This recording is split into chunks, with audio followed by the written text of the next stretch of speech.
दुई चारचोटि भिजिट गरिसकेको जो पर्यटकहरू हुनुहुन्छ उहाँहरूले पनि नेपाल आउनको लागि इन्ट्रेस्ट देखाइराख्नु भएको थियो। फेरि अब अस्थिरतातर्फ देश धकेलियो। अब चुनाव पनि समय हुन्छ भन्ने छैन। जो इन्डिभिजुअली स्वतन्त्र रूपमा आउन चाहन्थे ती पर्यटकहरू आएको छैन। जो अहिलेको पर्यटन मन्त्री हुनुहुन्छ उहाँ पनि हाम्रो गार्जेन्टै हो, उहाँलाई त्यसो हिसाबले नलिउँ। 2018मा चाहिँ हामीले हाइएस्ट 11,72,062 टुरिस्ट हामीले भित्राउन सफल भयौँ। पर्यटनसँग सम्बन्धित सङ्घ संस्थाहरू चाहिँ अब च्याउ झैँ उम्रेका छन् है। नेपाल अहिलेसम्म सुरक्षित छ, कोभिडले पनि हाम्रो त्यस्तो विधि असर परेन। अब ब्याङ्कले चाहिँ अत्यन्तै धरपकड गरिरहेको अवस्था छ। ठ्याक्कै सरकारले भन्दाखेरि सहुलियत दिएको जस्तो देखिए पनि व्यवसायले त्यो महसुस गरेको छैन। तिर्नलाई त त्यति सहज वातावरण छैन, तैपनि साथीहरूले ऋणधन गरेर गाह्रो सङ्ग्रह तिरिराख्नु भएको छ।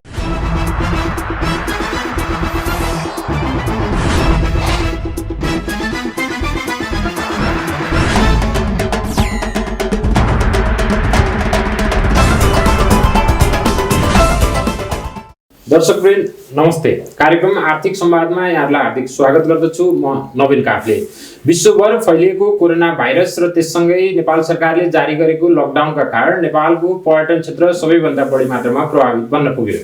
कोरोना भाइरसको कारण नेपालको पर्यटन क्षेत्रमा परेका प्रभाव, यसबीचमा पर्यटन क्षेत्रलाई सरकारले उपलब्ध गराउनुपर्ने राहत र पर्यटन क्षेत्रका आगामी दिनलाई सुचारू रूपमा अगाडि बढाउन सरकार र नेपालको निजी क्षेत्रले गर्नुपर्ने प्रयासहरूबारे कुराकानी गर्न आज मैले नेपाल उद्योग तथा व्यवसाय महासङ्घका केन्द्रीय सदस्य, trekking agencies association of Nepal टाइमका पूर्व कोषाध्यक्ष, युवा व्यवसाय तथा होटल व्यवसायमा समेत संलग्न अञ्जन थापा कुमारलाई कार्यक्रममा निमन्त्रणा गरेको छु। आउनुहोस् आजका मेरा अतिथि थापालाई कार्यक्रममा स्वागत गरौँ। थापाजी, यहाँलाई कार्यक्रममा स्वागत छ। धन्यवाद नवीनजी। मैले पृष्ठभूमिमा भने जस्तै गत वर्षदेखि करिब 1 वर्ष अगाडिदेखि यो कोरोना भाइरस सङ्क्रमणका कारण नेपालको पर्यटन क्षेत्र पुरा मात्रामा प्रभावित बन्न पुग्यो। यो करिब 1 वर्षको समय तपाईहरु जस्तो पर्यटन व्यवसायीहरूले के सोचेर बिताउनु भयो, अथवा विगतलाई अलिकति फर्केर हेरौँ? अब विगतलाई फर्केर हेर्दाखेरि जब चैत्र 12मा चाहिँ हाम्रो देशमा लकडाउन भयो र त्योभन्दा अगाडि संसारभर कोरोना भाइरसले चाहिँ ठुलो प्रभाव पार्यो र लगतै हाम्रो देशमा पनि लकडाउन भयो। लकडाउन भइसकेपछि सुरुको केही महिना त हामी आफै अन्यलतामा रह्यौँ। के गर्ने कसो गर्ने कुनै पनि कुराको चाहिँ टुङ्गो भएन। हामी 3-4 महिना चुप लाएर बस्यौँ। तर पछि जब साउनको 1 गते सरकारले लकडाउन अलिक खुकुलो पार्यो, त्यसपछि हामी व्यवसायले फेरि अब व्यवसायलाई निरन्तरता दिनको लागि केही त गर्नै पर्छ भन्ने किसिमले हामी बिच छलफल चल्यो। तैपनि परिस्थिति अत्यन्तै विषम भएको र अब संसारभरिका चाहिँ मान्छेहरू घुम्न निस्कन सक्ने एउटा माहौल नबनिसकेको अवस्थाले गर्दाखेरि चाहिँ हामीमा उकुसमुकुसको अवस्था नै रह्यो। र अहिले पछिल्लो केही समय चाहिँ अब सरकारले बिस्तारै लगभग सबै क्षेत्रहरू खुला गरेको छ र त्यसमा पनि पर्यटनलाई अलिक प्रायोरिटी दिएर खोल्नलाई प्रयत्न त गरेको छ। तैपनि अब माहौल चाहिँ ठ्याक्कै घुमफिर गर्ने अथवा विदेशी पर्यटकहरू आउने परिस्थिति बनिसकेको छैन। यद्यपि आन्तरिक पर्यटन चाहिँ केही चहलपहल भएको छ। सुरुमा यो कोरोना भाइरसको कारणले यति लामो समयसम्म यसको असर जाला भन्ने अपेक्षा कमैले गरेका थिए होला। त्यसकारण पनि सुरुका 1-2 महिना त्यसपछिका भविष्यलाई आशावादी भएर व्यवसायहरूले बिताए जस्तो पाइन्छ। तर यति लामो समयसम्म करिब 10 महिना यसका कारण प्रभावित बन्न पुग्दा यो व्यवसाय र व्यवसायीहरू आजका दिनमा टिक्न चाहिँ टिकिरहेका छन् कि अवस्था कस्तो छ? अब सुरुमा पर्सनल्ली मैले आफ्नो फिलिङमा भन्नु पर्दाखेरि त अब लकडाउन 2 हप्ताको हुँदैछ। अब त्यही 2 हप्तामा चाहिँ यो रोग केही नियन्त्रण हुने होला भन्ने सोचिरहेको थिएँ, किनकि नौलो खालको रोग भयो। पछि हुँदा 4 महिना गयो। अब अहिलेसम्म हेर्दाखेरि त 9-10 महिनै गइसक्यो होइन। अब त्यो बिचमा साथीहरूले अब तपाईँले भन्नुभएको जस्तै अब केही समय मात्रै होला भन्नेमा थियो। तर पछि लम्बिँदै जाँदाखेरि चाहिँ व्यवसायमा ठुलो असर पर्यो, किनकि यसमा चाहिँ हाम्रो करिब 1 खर्ब 20 अर्ब चाहिँ लगानी भएको छ भनेर नेपाल पर्यटन बोर्डले एउटा चाहिँ अध्ययनबाटै निकाल्यो। हामीमा कमसेकम 4 लाख प्रत्यक्ष र 11 लाख अप्रत्यक्ष रोजगारी सिर्जना भएको छ भन्ने कुरा पर्यटन मन्त्रालय लगायत सबै सङ्घ संस्थाले कुरा गर्दाखेरि एक किसिमको त्यो डाटा निस्कियो र त्यसबाट प्रत्यक्ष अप्रत्यक्ष सबै व्यवसायीहरू चाहिँ प्रभावित भए। र प्रत्यक्ष रूपमा जो लगानी गर्ने हुनुहुन्थ्यो, जो 2020लाई टार्गेट गरेर पनि धेरै व्यवसायीहरू उत्साहित भएर अलि धेरै नै लगानी गर्नुभएको थियो, किनकि 2020 भिजिट नेपाल वर्षको रूपमा सरकारले मनाउँदै थियो र हामी पनि एकदम आशावादी थियौँ। र त्यसलाई जोडेर लगानी गर्ने व्यवसायीहरू जसले चाहिँ पर्यटनमै हुनुहुन्थेन उहाँहरूले पनि ठुलो उत्साहको साथ लगानी गर्नुभयो। उहाँहरूको लागि त ठुलो वज्रपात पर्यो नै। तर साथसाथै हामी जस्ता व्यवसायीहरू पनि जो चाहिँ आफैले सानोतिनो पुँजीबाट व्यवसाय गरिराखेका छौँ, उहाँहरूलाई पनि हामी लगायत उहाँहरूलाई पनि ठुलो समस्या पर्यो, किनकि अब ब्याङ्कबाट लोनमा चल्ने साथीहरू पनि हुनुभयो, घर भाडामा चल्ने धेरै साथीहरू हुनुहुन्छ, जसले अब होटल रिसोर्ट चाहिँ ट्रेकिङ कम्पनी ट्राभल एजेन्ट चलाउनेहरूले पनि घर भाडाहरू तिर्न नसकेको अवस्था छ होइन। अब ठुलो समस्या परिरहेकै छ। हो, समस्याको कुरा गर्दाखेरि गत असारमा सरकारले बजेट र नेपाल राष्ट्र ब्याङ्कले मौद्रिक नीति ल्याउनु अगाडिसम्म सरकारले नेपालको पर्यटन क्षेत्र अति प्रभावित क्षेत्रमा पर्यो, यसलाई उपयुक्त राहतका रणनीतिहरू ल्याउँछ भन्ने आशा व्यवसायीहरूले गरेको जस्तो देखिन्छ। तर समय धेरै अगाडि बढिसक्यो। आजका दिनसम्म आइपुग्दा पनि अधिकांश व्यवसायीहरूले सरकारबाट कुनै किसिमको राहत पाउन सकेका छैनौँ भन्ने किसिमको अभिव्यक्तिहरू दिइराखेका छन्। सरकारबाट तपाईहरु जस्ता व्यवसायीहरूले राहतको अनुभूति गर्न पाउनु भयो कि खालि ती सरकारी राहतहरू नारामी मात्र सीमित रहन्छ? अब राम्रो प्रश्न सोध्नुभयो नवीनजी। अब खास गरी जब बजेट आउँदै थियो, बजेट आउँदै गर्दाखेरि चाहिँ बजेटमा केही होला भन्ने हामी व्यवसायीलाई आशा थियो र त्यस अनुरूप सरकारले 50 अर्बको तत्काल चाहिँ 5% ब्याजमा दिने एउटा रकमको घोषणा गरेर पछि त्यसलाई फेरि 50 अर्ब थपेर 1 खर्ब रुपियाँ बनाउने भनेर एउटा एक किसिमको चाहिँ मौद्रिक नीतिले पनि त्यसलाई एड्रेस गर्यो।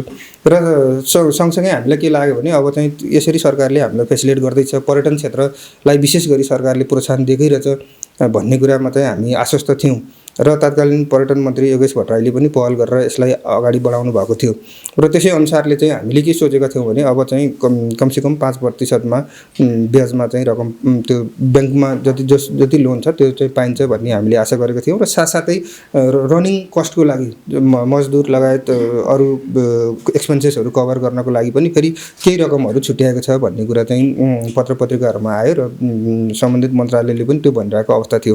तर अहिलेसम्म आउँदाखेरि चाहिँ म स्वयंले पनि त्यो महसुस गरेको छु कि कोही पनि साथीहरू त्यसबाट लाभान्वित हुन सक्नु भएको छैन, किनकि सुरुको 3-4 महिना त उहाँहरूलाई त्यो कार्यान्वयन गर्नको लागि जुन किसिमको एउटा चाहिँ मापदण्ड बनाउनु थियो त्यसैले समय लाग्यो भन्नुभयो र अहिलेसम्म आउँदाखेरि पनि अब त्यो चाहिँ पाउन सकेको अवस्था छैन। अब यो पनि अब त्यस भन्नुपर्दाखेरि चाहिँ गफ मात्रै होला जस्तो छ।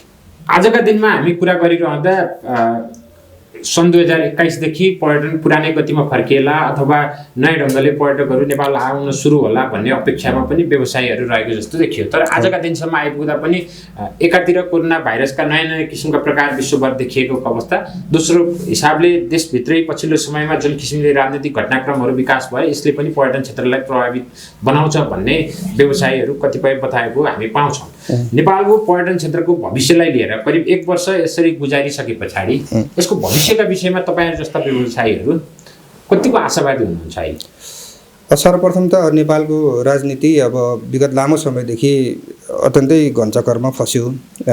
माओवादी सशस्त्र द्वन्द्व, त्यसपछि देशको दुई पटक संविधान सभाको चुनाव, लगातार भइराख्ने बन्द हडताल, यस्तो घञ्चकरमा फस्दै आउँदाखेरि जब संविधान सभाले संविधान बनायो त्यसपछि चाहिँ एउटा स्थिर सरकार होला भन्ने परिकल्पना धेरै साथीहरूको थियो र म स्वयंमा पनि त्यो थियो र त्यसले चाहिँ हामीले के सोचेका थियौँ भने अबका सरकारहरू स्थिर हुनेछन्, 5 वर्षको लागि हुनेछन्, अब बिचबिचमा चुनावहरू भोग्नु पर्ने छैन र फेरि आन्दोलन हुँदैन किनकि व्यवस्थै परिवर्तन भएर गयो।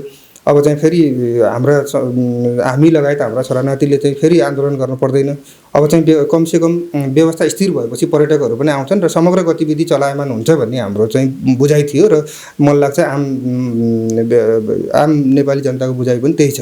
र त्यसरी हामीले बुझिरहेको अवस्थामा अहिले फेरि चाहिँ विभिन्न किसिमको चाहिँ समस्याहरू पार्टीभित्रको आन्तरिक किचलले गर्दाखेरि प्रधानमन्त्रीले चाहिँ संसद विघटन गरिदिनु भयो। त्यसले गर्दाखेरि डेफिनेटली अब फेरि एउटा पक्ष आन्दोलनमा छ, अर्को पक्ष त्यसको बचाउमा छ। त्यसले गर्दाखेरि असर चाहिँ नेपालको पर्यटन क्षेत्रका आगामी दिनमा कसरी देखिएला त्यसैलाई मैले भन्न गइरहेको छु। अब त्यसरी चाहिँ हुने स्थितिले गर्दाखेरि चाहिँ भोलि फेरि अब बन्द हडताल नहोला भन्न सक्ने अवस्था छैन होइन। फेरि अब अस्थिरतातर्फ देश धकेलियो, अब चुनाव पनि समय हुन्छ भन्ने छैन।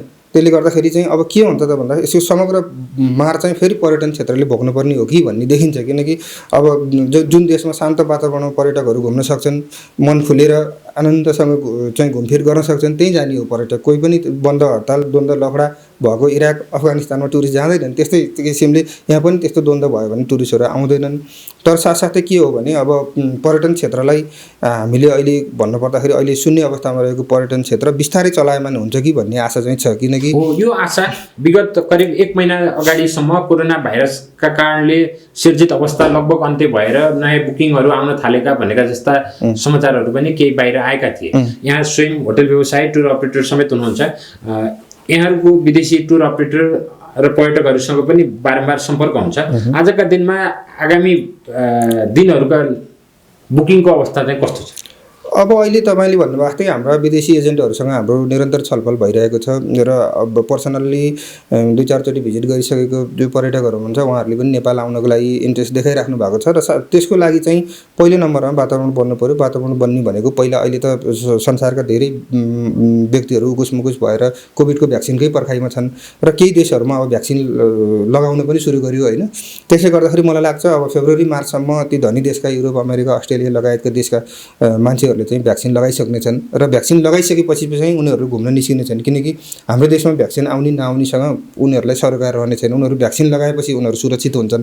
सुरक्षित उनीहरूलाई अर्को व्यक्तिबाट भ्याक्सिन रोग नसर्ने भइसकेपछि त उनीहरू घुम्न निस्किन्छन् होइन। त्यो अर्थमा हामीले चाहिँ अब हामीले अन्तर्राष्ट्रिय रूपमा नेपाल सुरक्षित छ भनेर प्रवर्धन गर्नु पर्यो। एक त हाम्रो देशमा त्यति ठुलो महामारी फैलिएन, हामी त्यो अर्थमा भाग्यमानी रह्यौँ होइन। अर्को कुरा हाम्रा पर्यटकीय गन्तव्यहरू चाहिँ जुन सगरमाथा अन्नपूर्ण लाङटाङ लगायतका क्षेत्रहरू चाहिँ जो पदयात्रा गइन्छ ती क्षेत्रहरूमा चाहिँ एकदमै क्राउडेड हुँदैन, लेस क्राउड हुन्छ होइन। जस्तो बिच रिसोर्टहरू बिचहरू भएको ठाउँमा चाहिँ धेरै मान्छे जम्मा हुन्छन् भने हाम्रो 2 जना 3 जना 4 जना पनि जान सकिन्छ। त्यो अर्थले गर्दाखेरि कोभिडबाट जुन किसिमको सर्ने अन्त सम्भावना हुन्थ्यो भने हामीमा त त्यस्तो सम्भावना पनि कम छ होइन। त्यो अर्थमा पनि विदेशीहरू घुम्न आउँछन् र हामीले अन्तर्राष्ट्रिय सञ्चार माध्यमहरूदेखि लिएर गुगल, रोइटर्स, ट्रिपएडभाइजर होइन, CNN, BBC लगायतमा चाहिँ हाम्रो सञ्चार माध्यममा चाहिँ प्रचार प्रसार गरेर पर्यटक ल्याउन पहल गर्नुपर्छ र उनीहरू भ्याक्सिन लगाइसकेपछि चाहिँ घुम्न निस्किन्छन्। त्यसले गर्दा हामीले अहिलेदेखि नै तयारी गर्नुपर्छ। आजका दिनमा नेपाल पर्यटक आउन जुन किसिमका विद्यमान कार्य संरचना नेपाल सरकारले जारी गरेको छ, यही संरचनामा टिकेर पर्यटकहरू नेपाल आउन सक्ने अवस्था छ? किन पनि प्रश्न आजका दिनमा मैले यहाँसँग राख्न चाहेको भने पछिल्लो समय विगत 1-2 हप्तादेखि नेपालमा ठुलो मात्रामा चिनिया पर्यटकहरू आइसकेको भनेका जस्ता विवरणहरू बाहिर आएका छन्। यसमा सत्यता छ कि खालि यो हल्ला मात्रै? होइन, केही चिनिया पर्यटकहरू आयो भन्ने कुरा चाहिँ मैले पनि सुनेको छु होइन। तर अहिले के छ भने तपाईँले भन्नुभएको थिएँ हाम्रा केही नीतिहरू अहिले जुन हामीले 7 दिन क्वारेन्टाइनको व्यवस्था गरेका छौँ होइन। अब पर्यटकहरू 2 हप्ता 3 हप्ता घुम्न आउने पर्यटकलाई 1 हप्ता होटलै बसेर क्वारेन्टाइन बस्नु परेपछि पर्यटकहरू आउँदैनन्, किनकि समय छोटो हुन्छ। अलमोस्ट 1 हप्ता चाहिँ होटलमा बस्नु परेपछि उहाँहरूले घुमफिर गर्ने समय चाहिँ सिद्धिन्छ होइन। त्यसले गर्दाखेरि एउटा कुरो त्यो। अर्को कुरो जुन भिसा नीति छ अहिले चाहिँ हामीले पर्यटन बोर्ड मार्फत भिसा यहीँ अग्रिम भिसा बनाएर हाम्रो पठाउनु पर्ने चाहिँ व्यवस्था छ। त्यसले गर्दाखेरि पनि ट्राभल टुर एजेन्ट मार्फत आउने टुरिस्टहरू त केही मात्रा आइरहेछन्। जो इन्डिभिजुअली स्वतन्त्र रूपमा आउन चाहन्थे ती पर्यटकहरू आएका छैनन्। त्यसले गर्दा हामीले त्यतातिर पनि ध्यान गरेर अब छिटोभन्दा छिटो जुन हाम्रो एयरपोर्टमा अराइभल भिसा दिने सिस्टम थियो त्यो पनि अहिले हामीले गर्नुपर्छ र साथसाथै हाम्रो डेस्टिनेसनका फ्लाइटहरू अब कतिपय ठाउँमा त सुचारू भए तर कतिपय ठाउँहरूमा हाम्रा फ्लाइटहरू सुचारू भएको छैन। अब फ्लाइटहरू सुचारू गर्नतिर पनि लाग्नुपर्छ र साथसाथै अहिले अब फ्लाइट कस्टहरू एकदम महँगो छ। एउटा उदाहरणको लागि पहिला अमेरिका चाहिँ $1,200 जाने आउने हुन्थ्यो भने अहिले $1,800-2,000 तिर्नुपर्छ होइन। त्यसले गर्दा पर्यटकहरू चाहिँ के भने सस्तो ठाउँ पाउँदै महँगो ठाउँमा बढी फ्लाइट फेयर तिरेर आउने सम्भावना कम हुन्छ होइन। त्यसले गर्दाखेरि अब यस्तो चिजहरूमा चाहिँ विचार गर्नुपर्छ। हुन त यस विषयमा के पनि देखिन्छ भने नयाँ पर्यटन मन्त्रीका सन्दर्भमा आफ्नै बुझाइहरू पक्कै छन्। तर पर्यटन मन्त्रीका रूपमा भानुभक्त ढकालले मन्त्रालय सम्हालिसकेपछि पर्यटन क्षेत्रका मा कार्यरत निजी क्षेत्रका विभिन्न सङ्घ संस्थाहरूसँग छलफल गरेर पर्यटनलाई सुचारू गराउन पहल गर्नुभएको भनेका जस्ता समाचारहरू पनि कतिपय व्यवसायीहरूले सामाजिक सञ्जाल लगायतका स्थानमा राखेको हामी देख्यौँ। पर्यटन मन्त्री यो क्षेत्रलाई लिएर असाध्यै चिन्ताजनक अवस्थामा भएको जस्तो देखियो। के आशा गर्छ उहाँसँग तपाईँ? अब नवीनजी हामीले कहिलेकाहीँ अब इन्फर्मल छलफल गर्नु पर्दाखेरि नेपालको पर्यटन अथवा पर्यटन मन्त्रीहरू चाहिँ पर्यटकहरू जस्तै भए भन्ने गरेका हौँ। त्यो भने पर्यटन मन्त्री भएर आउने तर 3 महिना 6 महिनामा चेन्ज भएर जाने होइन। नेपालमा अहिले विगत यो 15-20 वर्षको सिनारी हेर्ने भने 35-36 जना पर्यटन मन्त्री भइसक्नुभयो अब अहिले संविधान सभा पश्चात प्रवीण अधिकारी योगेश भट्टराई हुँदै अहिले भानुभक्त आउनुभयो 3 वर्षको पिरियडमा 3टा पर्यटन मन्त्री चेन्ज हुनुभयो र समस्या कहाँनिर पर्यो भने जति पनि पर्यटन मन्त्रीहरूलाई हामी विभिन्न सङ्घ संस्था अथवा पर्यटन कर्मी व्यवसायिक पर्यटन कर्मी साथीहरूले विभिन्न विषयमा लबिङ गर्ने आफ्ना समस्याहरू बताउने निजी क्षेत्रसँग सहकार्य गर्नलाई अहिले तत्काल चाहिँ भएका बाधा व्यवधानहरू नेपाल सरकारले गर्नुपर्ने चाहिँ नीति नियमका चिजहरू हामीले लबिङ गर्दै बुझ्ने ठाउँमा पुग्नुहुन्छ उहाँहरू फेरि चेन्ज भएर जानुहुन्छ हैन। त्यसले गर्दाखेरि अब तत्कालै भानुभक्त ढकाल जो अहिलेका पर्यटन मन्त्री हुनुहुन्छ उहाँ पनि हाम्रो गार्जेन्टै हो, उहाँलाई त्यसो हिसाबले नलिउँ, तैपनि गर्छु भनेर प्रयत्न गरिराख्नु भएको छ भन्ने सुनेको छु। अब अहिले तत्काल गर्न सकिने विषय जस्तो भिसा एराइभलमा चाहिँ गरिदिने, एराइभलमा दिने भिसा दिने सिस्टम जुन पुरानो सिस्टम थियो त्यसलाई फेरि सुचारू गर्ने हैन, क्वारेन्टाइन अवधि घटाउने, अब त्यो चिज उहाँहरूले गर्नु होला छिटै। अब गर्नुभयो भने त्यो छिटै देखिन्छ, यो त तत्कालै हुने कुरा हो। अब अरू चिज चाहिँ समयले बताउला, अब हेर्दै जाउँ। नेपालको करिब 60 वर्ष लामो पर्यटनको इतिहास भए पनि करिब हामी वार्षिक रूपमा 10-12 लाख पर्यटक नेपाल भित्राउन सफल भइराखेको अवस्थामा यो शून्यबाट फेरि सुरु गर्दा अब 20-50 हजार 1 लाख 2 लाख पर्यटक भित्राएर नेपाल आगामी 2-4 वर्षसम्म बसिरहनु पर्ने हो कि अथवा हिजोकै बिन्दु 10-12 लाखको बिन्दुबाट सुरु गर्न? यतिखेर नेपाल सरकार, नेपाल पर्यटन बोर्ड, तपाईहरु जस्ता व्यवसायीका पनि विभिन्न सङ्घ संस्थाहरू छन्, यिनीहरूले आजका दिनमा गर्नुपर्ने काम, लिनुपर्ने रणनीति के हो भन्ने तपाईलाई लाग्छ? अब नेपालको पर्यटनको कुरा तपाईँले गर्नुभयो। अझ त 1950 मा इकाई खावागुची जो नेपाल आउनुभयो, त्यसपछि 1953 मा सगरमाथा पहिलो आरोहण तेन्जिङ नोर्गे र एडमन्ड हेराले गरिसकेपछि नेपालको पर्यटन सुरुवात भयो भनिन्छ। र 1960s मा जतिखेर हिप्पिजको समय थियो त्यतिखेर इन्डियाबाट इस्तानबुल टु काठमाडौँ, टर्की काठमाडौँ भन्ने चाहिँ त्यतिखेर गाडी चल्दो रहेछ। त्यसपछि त्यो हिप्पिजहरू त्यो माध्यमबाट हुँदै इन्डिया हुँदै नेपाल आएर नेपालको पर्यटन सुरु भएको देखिन्छ 60 को दशकमा। त्यसपछि हामीले पर्यटनलाई अलिक व्यवस्थित गर्दै जाने भनेर 1998 भिजिट नेपाल मनायौँ। त्यतिखेर हाम्रो 5 लाख टुरिस्ट ल्याउने टार्गेट थियो, 4,63,000 समथिङ पर्यटक त्यतिखेर हामी भित्राउन सफल भयौँ। र त्यसपछि बिस्तारै पर्यटकहरू बढ्दै गएर 2011 मा हामीले 10 लाख टुरिस्ट ल्याउने हाम्रो टार्गेट थियो। 7,63,216 पर्यटक हामीले त्यतिखेर भित्रायौँ। र अघिल्लो 2018 मा चाहिँ हामीले हाइएस्ट 11,72,062 टुरिस्ट हामीले भित्राउन सफल भयौँ। र त्यो अर्थमा 2020 मा हामीले 2 मिलियन अथवा 20 लाख टुरिस्ट ल्याउने हाम्रो लक्ष्य थियो। र त्यसरी लक्ष्य हुँदाहुँदै हामी चाहिँ संसारभरि भएको कोरोना भाइरसले हामीलाई मात्रै होइन संसारलाई प्रभावित पारेको छ। अहिले लस भेगासका क्यासिनोहरू भन्नुहोस्, मकाउको क्यासिनो भन्नुहोस्, मायामी बीच भन्नुहोस्, संसारका नाम चलेका बीचहरूमा पनि पर्यटकीय गतिविधि शून्य छ। त्यसले गर्दा हामी मात्रै शून्य भयो भन्ने चाहिँ होइन।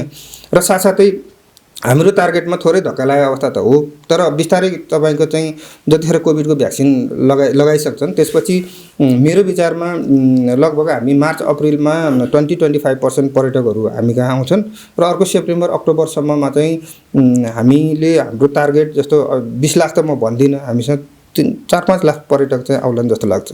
अन्जनजी, हामी कुरा गरिरहेको सन्दर्भमा सरकारले के गरेन भनेर भन्ने विषय हरेकले भन्छन्, तर व्यवसाय र व्यवसायीकै हितका लागि भनेर खोलिएका पनि प्रशस्त दर्जनौं संस्था हामी कहाँ छन्। तर यी संस्थाहरू पनि जब सङ्कट आउँछ, यहाँबाट ठुलो मात्रामा मजदुरहरूले आफ्नो रोजगारी गुमाए, तिनीहरूको सन्दर्भमा नि यी संस्थाहरूले खासै केही गरेको देखिएन। व्यवसायीहरू आफै समस्यामा छन्, त्यतिखेर पनि यी संस्थाहरू कहीँ देखिएन। यस्ता संस्थाहरूको औचित्य यो सङ्कटको घडीमा नदेखिने सामान्य अवस्थामा चर्चाका लागि मात्रै हो कि यिनीहरूले आफ्नो औचित्य साबित गर्न सकेको देखिन्छ? अब अलिकति खुलेर भन्नु पर्दाखेरि हाम्रा पर्यटनसँग सम्बन्धित सङ्घ संस्थाहरू चाहिँ अब च्याउ झैँ उम्रेका छन्। अब 27-28 सङ्घ संस्थाहरू यस पर्यटनसँगै सम्बन्धित भएर खोलिएका छन्। तर अधिकांश सङ्घ संस्थाको चाहिँ गतिविधिहरू हेर्ने भने खालि चाहिँ त्यो मिडियामा छाउनको लागि र प्रेस विज्ञप्ति निकाल्ने भन्दा बढी केही पनि देखेको छैन मैले।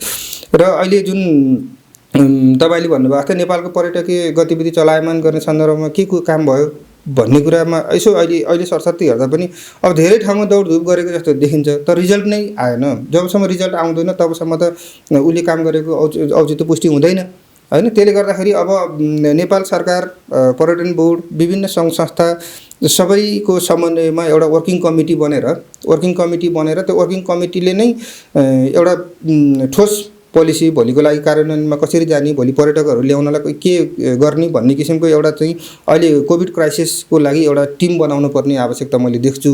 त्यो भयो भने रिजल्ट निस्केला, नत्र भने अब सङ्घ संस्थाहरू आफ्नो तरिकाले बस्ने, कोठामा 2-4 जना बस्ने। नेपाल पर्यटन बोर्डले एउटा कमिटी बनाएको जस्तो त देखियो नि, त्यो तपाईँलाई जानकारीमा छैन? त्यो त मैले पनि सुन्नमा आएको, तर त्यसको काम चाहिँ मैले अहिलेसम्म केही पनि भएको चाहिँ व्यक्तिगत रूपमा थाहा छैन मलाई। तपाईँ पर्यटन क्षेत्रमा लामो समयदेखि क्रियाशील हुनुहुन्छ, व्यवसायका विभिन्न विधामा सक्रिय पनि भएको हिसाबले यहाँले भर्खर भन्नुभयो जस्तै पर्यटनका आगामी दिनहरूलाई अगाडि बढाउने सन्दर्भमा खै त सरकार अन्य निकायहरूले गर्ने वर्किङ कमिटी अथवा टास्क फोर्स त्यसका कुरा छोडौँ, व्यक्तिगत रूपमा तपाईँले आजका दिनमा हामीले लिनुपर्ने रणनीतिहरू के हुन् भन्ने देख्नुहुन्छ? अब व्यक्तिगत रूपमा हामी व्यवसायीहरूले त अब हाम्रो ट्राभल एजेन्टलाई भन्ने, हामीले व्यक्तिगत रूपमा हाम्रो लिङ्क भएको पहिला सर्भिस लिएर जानुभएको टुरिस्टहरूलाई भन्ने त गरिराखौँ होइन। तर समग्र एज ए होल के गर्नुपर्छ भने नेपालको पर्यटनलाई अब हामी आफ्टर कोभिड मतलब कोभिडको भ्याक्सिन लगाइसकेपछि त पर्यटक आउँछन्। अब यो कुरा त सबैले सहमत हुनुहुन्छ जस्तो लाग्छ होइन। उनीहरू भ्याक्सिन लगाएपछि त उनीहरू सेफ भए, हामी यहाँ भ्याक्सिन ढिलै आउँदा पनि उनीहरूलाई त्यो ट्राभलिङको हिसाबले त समस्या भएन।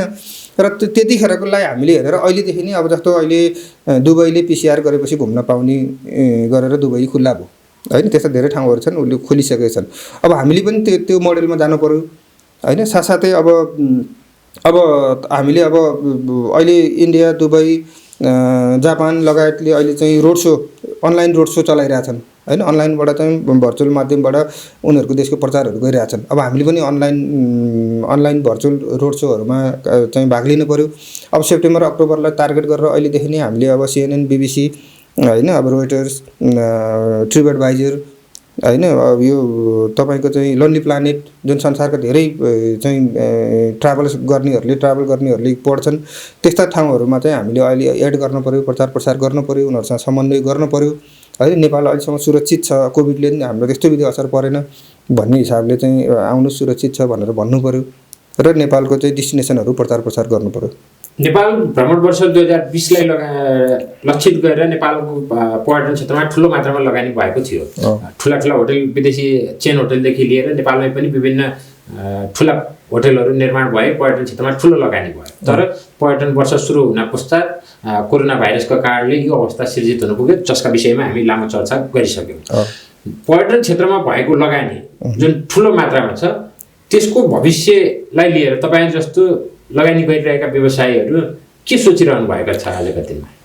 अब भविष्यलाई केही समय टिक्नलाई गाह्रो छ नवीनजी। अब भविष्यलाई हेरेर त्यस्तो चिन्तित हुनुपर्ने त देख्दिनँ, किनकि हामी लामो माओवादी सङ्घर्ष सशस्त्र द्वन्द्व हुँदाखेरिदेखि अहिलेसम्म आउँदाखेरि धेरै उतार चढावहरू हामीले भोग्यौँ। माओवादी द्वन्द्वले 10 वर्ष गिजेलियो, त्यसपछि तपाईँको चाहिँ राजाले शासन सत्ता हातमा लिए, त्यसपछि फेरि दलको आन्दोलन भयो, 2 चोटि संविधान सभा चुनाव भयो। त्यस्तो अवस्थामा गुज्रेर आएको व्यवसाय आज हामी आएर फेरि निराशै भइहाल्नुपर्ने अवस्था चाहिँ छैन। तर अब हामीले चाहिँ जो व्यवसायीहरूले पर्यटनमा लगानी गर्नुभएको छ, लङ टर्ममा चाहिँ त्यो राम्रै हुन्छ होइन। मात्रै हामीलाई अहिले सस्टेन हुनलाई केही समय गाह्रो भएको हो। र अहिले हामी जस्तै देशहरू जस्तो लामो समय द्वन्द्वमा चाहिँ गाँजेर सैनिक शासन लागेको म्यानमारमा त्यहाँ अहिले चाहिँ 26 लाख टुरिस्ट जान्छन्, जबकि जुन्टा शासनपछि 2013-14 सालबाट त्यहाँ पर्यटकीय गतिविधि सञ्चालन भएको हो। यहाँले आशा जगाउने जति कुरा गरिरहनु भए पनि आज हामी कुरा गरिरहेको सन्दर्भमा यो पौष मसान्त टार्न व्यवसायीहरूलाई ठुलो समस्या परिरहेको भनेर व्यवसायीहरूले बताइरहँदा तपाईँ जस्तो पर्यटन क्षेत्रमा कार्यरत व्यवसायीहरूलाई एउटा हिसाबले ब्याङ्कले आगामी असार मसान्तसम्मलाई जुन प्रक्रिया सहज गराइदिएको छ, त्यसले तपाईँ त्यस्तो समस्याग्रस्त भएको जस्तो देखिएन होइन। भन्नलाई त्यो छ, तर ब्याङ्कले अहिले पनि धेरै साथीहरू अस्ति त मैले कहाँ देखिरहेको थिएँ, यातायात व्यवसायीहरू ब्याङ्कमा डेलिगेसन जानु पऱ्यो भन्ने पनि सुनेको थिएँ। अब ब्याङ्कले चाहिँ अत्यन्तै धरपकड गरिरहेको अवस्था छ। ब्याङ्क उहाँहरूले भनेको जस्तो ठ्याक्कै चाहिँ चुबलाएर अथवा फेसिलिटेट गरेर बसेको जस्तो चाहिँ मलाई लाग्दैन। अहिले नेपालमा समस्या के छ भने अहिले होइन, पहिलादेखि अहिलेसम्म पनि भनाइ र गराइमा टोटल्ली फरक छ होइन। त्यसले गर्दाखेरि अब संसारका धनी देशहरूसँग हेर्ने हो भने त अमेरिका, अस्ट्रेलिया, जापान लगायत धेरै देशहरूले आफ्नो व्यवसायहरूलाई सब्सिडाइज गरे, त्यहीँका नागरिकहरूलाई सुविधा दिए होइन। त्यही समान हामीले नखोजे पनि हामीले केही व्यावसायिक रूपमा लिएका लोनहरूमा चाहिँ केही सहुलियत खोजेका थियौँ र त्यो पनि अहिलेसम्म कार्यान्वयन नभएको अवस्था छ। त्यसले गर्दाखेरि अब ठ्याक्कै सरकारले भन्दाखेरि सहुलियत दिएको जस्तो देखिए पनि व्यवसायले त्यो महसुस गरेको छैनन्। र साथसाथै तपाईँले भन्नुभएको जस्तै अहिले चैत मसान्तमा अब क्लोजिङ गर्नुपर्ने समय छ। आज पनि मैले एउटा अनलाइनमा पढ्दै थिएँ, समयमा चाहिँ तिर्ने भयो तिर्नुहोस्, नभए एक्सटेन्ड हुँदैन भनेर थ्रेटन आइरहेको अवस्था छ। अब व्यवसाय नै सञ्चालन भएको छैन, अब तिर्नलाई त त्यति सहज वातावरण छैन, तैपनि साथीहरूले ऋण धन गरेर गएर सङ्ग्रह तिरिराख्नु भएको छ र अब त्यसले गर्दा परिस्थिति चाहिँ त्यति सहज छैन। यो बिचमा नेपालमा एउटा बसलाई अगाडि ल्याउन खोजियो र बस यस विषयमा लामो भयो, आन्तरिक पर्यटनलाई पनि सँगसँगै अगाडि लैजान सकेको भए नेपालको पर्यटन आजको दिनमा जुन ठप्प प्राय भयो यो हुन नहुँदो रहेछ भन्ने धेरैले अनुभव गरेको जस्तो देखियो। तर चर्चा गरिए जस्तो नेपालको आन्तरिक पर्यटनले आजका दिनमा नेपालको पर्यटन क्षेत्रमा भएको जुन ठुलो मात्रामा लगानी छ नि त्यसलाई थेग्न अथवा त्यसलाई सहयोग गर्न नेपालको आन्तरिक पर्यटनले सक्ला। अब अहिले पछिल्लो अवस्था मैले पनि यो पहिला त म आन्तरिक पर्यटकहरू त्यति हामी चासो दिएनौँ, तर अहिले पछिल्लो अवस्था यसो हेर्दाखेरि जुन नेपालमा अहिले मध्यम वर्ग र धनाढ्य वर्ग जुन छ घुमफिरमा निस्किने तिनीहरूको उल्लेख्य मात्रामा चाहिँ घुमफिर गरेर निस्केको देखियो। तपाईँको यही दसैँ तिहारको पेरिफेरी हेर्ने हो भने पनि धेरै ठाउँहरू चितवन, पोखरा, सौरा, रारादेखि लिएर खप्तडसम्म नेपाली पर्यटकहरू घुम्न गएको देखियो होइन। त्यसले गर्दाखेरि उहाँहरूको खर्च गर्न सक्ने क्षमता होइन, घुमफिर गर्दाखेरि चाहिँ उहाँहरूले चाहिँ गर्ने चाहिँ खर्च यी सबैलाई हेर्दाखेरि चाहिँ उल्लेख्य मात्रा हामीले चाहिँ आन्तरिक पर्यटकलाई पनि चाहिँ प्रोत्साहन गर्ने होइन, प्रमोट गर्ने गर्नुपर्दो रहेछ भन्ने चाहिँ लाग्यो होइन। साथसाथै हाम्रो एउटा आँकडाले पनि के देखाउँछ भने नेपालमा जति पर्यटक आउँछन् त्योभन्दा बढी पर्यटक चाहिँ नेपाल बाहिर घुम्न जाँदो रहेछन् होइन। दुबई, कतार, मलेसिया, युरोप, अमेरिकासम्म जाने पर्यटकहरू हामी कहाँ रहेछन्। त्यसले गर्दाखेरि हामीले अब जस्तो जिउमा आन्तरिक रक्त सञ्चारै राम्रो भएन भने बाहिरको ब्लड किनेर केही पनि हुँदैन भने जस्तै हामीले आन्तरिक रूपमा पनि पर्यटन प्रवर्धनमा चाहिँ जोड दिनुपर्छ। त्यसले चाहिँ हामीलाई चाहिँ भोलि बाह्य पर्यटकहरू नआउँदा पनि अथवा आइरहेको खण्डमा पनि आन्तरिक र बाह्य दुइटै भयो भने त भोलि हामीलाई चाहिँ सहयोग हुन्छ होइन। त्यो अर्थमा चाहिँ हामीले आन्तरिक पर्यटन प्रवर्धन चाहिँ गर्नुपर्छ र अब हामी त्यो दिशामा अगाडि बढ्नै पर्छ। अन्जनजी, नेपाल भ्रमण वर्ष 2020 घोषणा गरिएको सन्दर्भमा त्यो स्थगित भएपछि आजको दिनमा कोरोना भाइरसका कारणले नेपालको पर्यटन क्षेत्र जुन मात्रामा प्रभावित हुन पुगेको छ यसलाई पर्यटन पुनरुत्थान भनौँ अथवा नयाँ अवस्थामा नेपालको पर्यटन क्षेत्रलाई अगाडि लैजान नेपाल भ्रमण वर्ष जस्तै अन्य कार्यक्रमहरू निकट भविष्यमै ल्याउनु पर्ने आवश्यकता देख्नुहुन्छ कि अथवा कस्ता किसिमका रणनीतिहरू नेपाल सरकार पर्यटन मन्त्रालयले अगाडि लिएर जानुपर्छ भन्ने यहाँलाई लाग्छ? अब तपाईँको कार्यक्रमको लागि नै कार्यक्रम आउँदाखेरि त त्यसले खासै अर्थ राख्दैन, किनकि हाम्रा सरकारी काम गराएको तौर तरिकाहरू हामी सबैलाई थाहा छ। तर सँगसँगै हामीले आन्तरिक पर्यटनलाई प्रवर्धन गर्नको लागि अहिले अगाडि पर्यटन मन्त्री योगेश भट्टराईले ल्याउनु भएको 2 दिने बिदा, शनिबार आइतबार बिदा दिने व्यवस्थाले पनि हामीलाई केही राहत हुन्छ कि जस्तो लाग्छ। र साथसाथै कमसेकम एउटा प्रदेशबाट अर्को प्रदेशमा घुम्न जाउँ, देशभित्रलाई नै हामीसँग विभिन्न प्रदेशहरू छ नि त, अब एउटै प्रदेशमा होइन 7वटा प्रदेश घुम्नुपर्छ भन्ने किसिमले हामीले चाहिँ आन्तरिक रूपमा पर्यटन प्रवर्धन गर्ने र अहिले विभिन्न माध्यमहरूबाट प्रचार प्रसार भइरहेको छ। जस्तो अहिले सबैभन्दा ठुलो चाहिँ प्रचार गर्ने माध्यम टिकटक बनेको छ। अहिले टिकटकको एउटा चाहिँ तपाईँको भिडियो हालिदियो भने त्यहाँ भाइरल भएर 10,000 त्यो मानवकोटमा गएको हामीले देख्यौँ।